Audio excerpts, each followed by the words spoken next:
Peggy 18.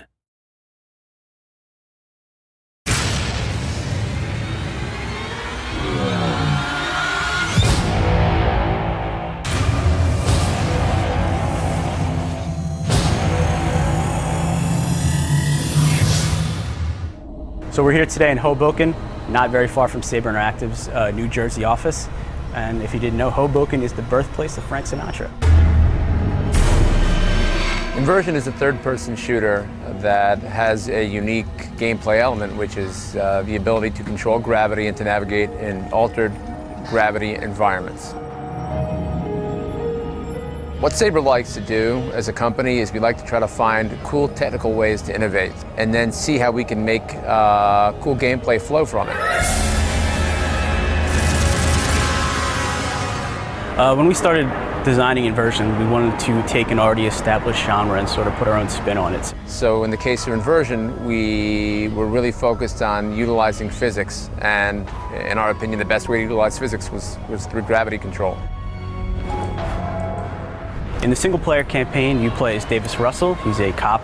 Davis Russell is just a policeman with a wife and a kid and a life. On a routine day, he's out with his partner, Leo Delgado, and on the way home, just this incredible thing happens. Vanguard PD, hands up! Drop your weapons! We don't know who the invasion is from. We don't know who these people are.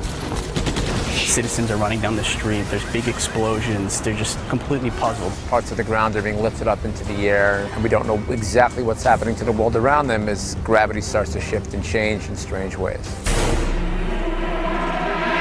So you can also play the game if you're the second player as a guy named Leo Delgado. Him and Davis have been partners for many years, and they go back quite a ways. Davis is very different from Leo, and they're a good complement to one another in the gameplay.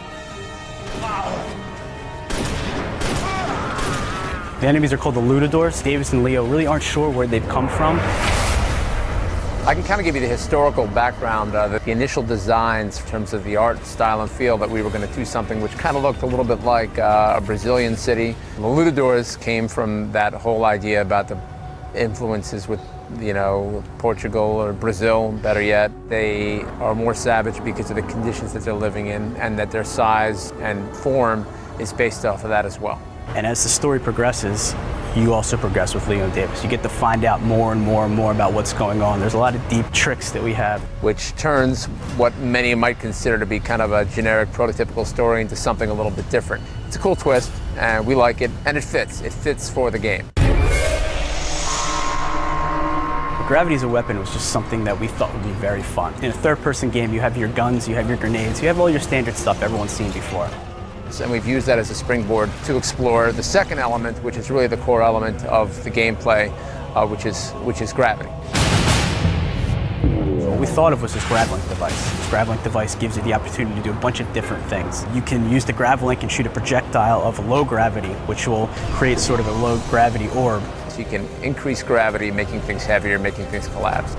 Once things are floating in the air, he can actually use the same device to pull objects towards him, throw those objects to create destruction within the world using those objects, to pull enemies and do kind of cool melee moves on them, you know, slice them in half, you know, which is always fun.